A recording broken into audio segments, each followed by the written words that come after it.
பரஞ்சோதிக்கு சிவகாமி அனுப்பியிருந்த ஓலையில என்ன எழுதியிருந்துச்சுன்னா, வீர பல்லவ சைன்யத்தின் சேனாதிபதியும் என் அன்புக்குரிய சகோதரருமான பரஞ்சோதியாருக்கு ஆயனர் மகள் சிவகாமி எழுதி கொண்டது.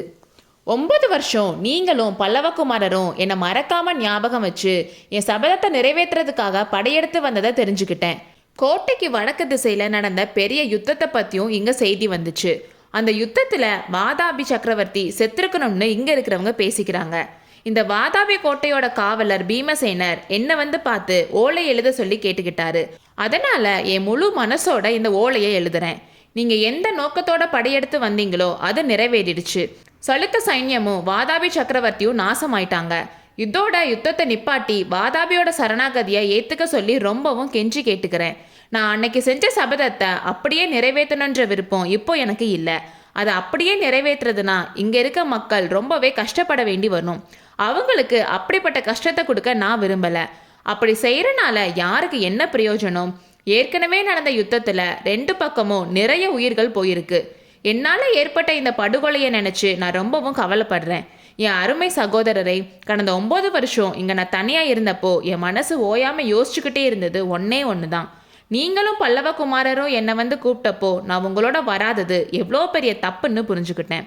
என்னோட சபதத்தை நிறைவேற்றினாதான் இங்கிருந்து கிளம்புவேன்னு பிடிவாதம் பிடிச்சது எவ்வளோ பெரிய முட்டாள்தனம்னு தெரிஞ்சு ரொம்ப கவலைப்பட்டேன். 6 அறிவு படித்த மனுஷங்க யுத்தன்ற பேரால ஒருத்தரை குத்தி கொள்றது எவ்வளோ பெரிய பைத்தியக்காரத்தனம். கடவுள் படைச்ச உயிர்களை மனுஷங்க கொல்றத சாமி ஏத்துக்குமா? ஒரு சின்ன உயிரை கூட நம்மளால சிருஷ்டிக்க முடியாம இருக்கிறப்போ ஆயிரக்கணக்கான உயிர்களை கொல்றது எவ்வளோ பாவம். இதெல்லாம் நினைச்சு பார்க்க என்னால இந்த பயங்கரமான யுத்தம் வந்துருச்சேன்னு ரொம்ப கவலைப்படுறேன். உலகத்துல மனுஷன் தப்பு செஞ்சா அவனுக்கு தண்டனை கொடுக்க இறைவன் இருக்கான். அப்படி இருக்கிறப்போ மனுஷங்க ஏன் மற்ற மனுஷங்களுக்கு தண்டனை கொடுக்கணும்? சகோதரரை, போனது போகட்டும். இனிமேனாச்சும் இரத்த வெள்ளம் ஓடுறது நிக்கட்டும். என்னோட முட்டாள்தனமான பிடிவாதம்னால உங்களுக்கெல்லாம் நான் கொடுத்த கஷ்டங்களுக்காக என்ன மன்னிச்சிருங்க. பல்லவகுமாரர்கிட்ட நான் கெஞ்சி கேட்டதா சொல்லி யுத்தத்தை நிறுத்த சொல்லுங்க.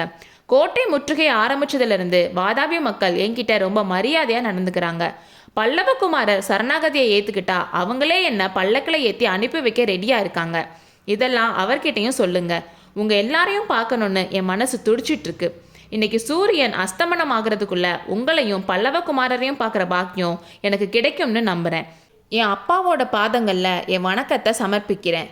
இந்த ஓலையை படிச்சுட்டு கிழிக்க போன மாமல்லர்கிட்ட சேனாதிபதி அது ஏன் ஓலைன்னு சொன்னதும் மாமல்லரோட ஆத்திரம் இன்னும் அதிகமாச்சு. அப்படியா? இதோ உங்கள் ஓலையை திவ்யமாக எடுத்துக்கோங்க. இந்த தர்ம உபதேச ஓலையை நீங்களே வச்சுட்டு பூஜை பண்ணுங்கன்னு சொல்லிக்கிட்டே மாமல்லர் ஓலையை வீசி எறிஞ்சாரு. சேனாதிபதி அதை பயபக்தியோடு எடுத்துக்கிட்டு, ஆமா பல்லவேந்திரா, இது எனக்கு உபதேச ஓலை தான்.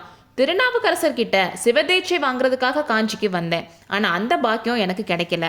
ஆனால் சிவகாமி தேவி கிட்ட உபதேசம் பெற பாக்கியம் இப்போதான் கிடைச்சிருக்குன்னு பரஞ்சோதி சொன்னதும் மாமல்லரோட கோவம் வரம்புகளை எல்லாம் தாண்டிருச்சு. சிவகாமியை பற்றி 4 பேர் முன்னாடி இதுவரைக்கும் வெளிப்படையாக பேசாத மாமல்லர் இப்போ ஆங்காரமாக பேச ஆரம்பிச்சாரு. சேனாதிபதி, என் வாழ்க்கையில் நான் 2 தப்பு பண்ணியிருக்கேன். சிற்பியோட மகளை சிம்மாசனத்தில் ஏற்ற முயற்சி பண்ணேன். இன்னொன்று, தமிழ் படிக்கவும் சிற்பம் கற்றுக்கவும் வந்த உங்களை பல்லவ சாம்ராஜ்யத்தோட சேனாதிபதி ஆக்குனேன். சிற்பியோட மகள் சிம்மாசனத்துக்கு தகுதி இல்லாதவன்னு நிரூபிச்சுட்டா. நாடி பார்க்குற வைத்தியரோட மகன் சேனை தலைவனா இருக்க முடியாதுன்னு நீங்க நிரூபிச்சிட்டீங்கன்னு சொன்னாரு. இதை கேட்டு பரஞ்சோதியோட கண்களில் கண்ணீர் ததும்புச்சு. அவமானமும் ஆத்திரமும் தொண்டையை அடைச்சிச்சு. ஆனாலும் தழுதழுத்த குரல்ல பல்லவேந்திரான்னு ஏதோ சொல்ல வந்தாரு.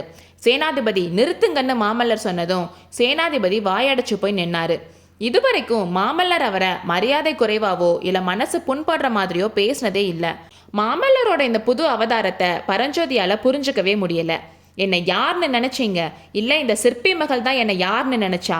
எந்த தைரியத்தில் அவ இந்த மாதிரி ஓலை எழுதுனா? நீங்கள் 2 பேரும் பல்லவ குலத்தோட பெருமையை பாலாக்க சதி செய்கிறீங்களா? இந்த முட்டாள் பெண் புத்தி இல்லாமல் பிடிவாதம் பிடிச்சா நம்ம யுத்தம் செய்யணும். இவளா பார்த்து வேணாம்னு சொன்னா உடனே அவ கட்டளையை ஏற்றுக்கிட்டு யுத்தத்தை நிறுத்திடணுமா? பல்லவ சாம்ராஜ்யமே இவளுக்காக தான் இருக்குன்னு நினச்சிக்கிட்டாளா? பல்லவ சக்கரவர்த்தியும் பல்லவ நாட்டு மக்களும் இவளுக்கு அடிமை வேலை செய்கிற அடிமைகளை நினச்சிட்டு தானே இப்படி ஓலை எழுதியிருக்கா. 9 வருஷம் நான் கஷ்டப்பட்டு இந்த பெரிய படையை திரட்டிட்டு வந்தது இந்த சலன புத்தி இருக்க சிற்பி மகளோட சபதத்தை நிறைவேற்ற இல்லை. அதை நீங்கள் நல்லா தெரிஞ்சுக்கங்க. பல்லவ குலத்தோட கௌரவத்தை நிலைநாட்டத்தான் நான் வந்தேன். மகேந்திர சக்கரவர்த்தி மரண தருவாயில இருக்கிறப்போ எனக்கிட்ட கட்டளையை நிறைவேற்ற தான் வந்தேன். இவகிட்ட தர்ம உபதேசம் வாங்கி மோட்சம் அடைகிறதுக்கு நான் வரல. உங்களுக்கு யுத்தத்தை நடத்த இஷ்டமில்லைன்னு தெரியறனால உங்களுக்கு இப்பவே சேனாதிபதி பதவியில இருந்து விடுதலை தரேன்னு சொன்னாரு. இவ்வளோ நேரமும் பரஞ்சோதியை பார்த்து பேசிட்டு இருந்த மாமல்லர் மானவன்மன் பக்கம் திரும்பி, மானவன்மரே, நம்மளோட சேனாதிபதி இப்படி என்னை கைவிற்றுவார்னு தெரிஞ்சுதான் உங்களையும் கூட்டிட்டு வந்தேன். நல்ல வேலையா என் விருப்பப்படி நடக்க நீங்க ஒருத்தராவது இருக்கீங்களே. கோட்டையை தாக்க உடனே ஏற்பாடு செய்யுங்க. இன்னைக்கு ராத்திரியே தாக்குதல் ஆரம்பிக்கணும்னு சொன்னாரு. இடி முழக்க மாதிரி மாமல்லர் இப்படி பேசி முடிச்சதும் கொஞ்ச நேரம் எல்லாரும் திகைச்சு போய் அமைதியா இருந்தாங்க. மாமல்லரையும் பரஞ்சோதியையும் உயிருக்குயிரான நண்பர்கள்னு அவங்க அது வரைக்கும் நினைச்சிருந்தாங்க. பரஞ்சோதியை பார்த்து மாமல்லர் இப்படி பேசினது எல்லாருக்கும் கொஞ்சம் கவலையா இருந்துச்சு. மானவன்மரே, ஏன் நிக்கிறீங்கன்னு மாமல்லர் அதட்டவும் மானவன்மர் பரஞ்சோதியை பார்த்தாரு. அப்போ பரஞ்சோதி, பல்லவேந்திரா, 12 வருஷம் பல்லவ சாம்ராஜ்யத்துக்காக நான் செஞ்சிருக்க சேவைக்காக ஒரு வரம் தரணும்னு கேட்டாரு. மாமல்லர் எதுவுமே சொல்லல. பிரபு, நீங்களும் நானும் வாதாபியில் இருக்க நார்ச்சந்தியில் இருக்க புலிகேசியோட ஜெயஸ்தம்பத்துக்கு பக்கத்தில் ஒரு சபதம் எடுத்துக்கிட்டோம். கூடிய சீக்கிரமே படையெடுத்து வந்து அந்த பொய் ஜெயஸ்தம்பத்தை இடிச்சு தள்ளிட்டு பல்லவ வெற்றிக்கு ஞாபகமா ஒரு ஸ்தம்பத்தை வைப்போம்னு சிவகாமி தேவியை விடுதலை செஞ்சு கூட்டிட்டு போவோம்னு சபதம் செஞ்சோம். அதை நிறைவேற்றுறதுக்காக கடந்த 9 வருஷம் இரவும் பகலும் உழைச்சோம். அந்த சபதம் நிறைவேற வரைக்கும் இந்த சேனாதிபதி பதவியை எனக்கு கொடுங்கன்னு கேட்டாரு. அப்போ மாமல்லர் முகத்துல கோபம் போய் சந்தோஷம் வந்துச்சு. எதுக்கு இவ்வளோ சுத்தி வளைச்சு கேட்குறீங்க சேனாதிபதி? நான் விரும்புறதும் அதைத்தான். உடனே தாக்குதல் ஆரம்பிங்கன்னு சொன்னாரு. தயவு செஞ்சு மன்னிக்கணும் பிரபு. கோட்டையை தாக்க ஆரம்பிச்சா ஒரு பகல் ஒரு இரவுக்குள்ள வேகமா முடிச்சு வெற்றி அடையணும். அதுக்கு பக்காவா ரெடி பண்ண 3 நாள் டைம் வேணும்னு சேனாதிபதி கேட்டாரு. மாமல்லரோட மௌனம் அவர் வேண்டா வெறுப்பா சேனாதிபதியின் கோரிக்கைக்கு இணங்கியதற்கு அறிகுறியாய் இருந்தது. அடுத்த அத்தியாயத்தில் சந்திப்போம்.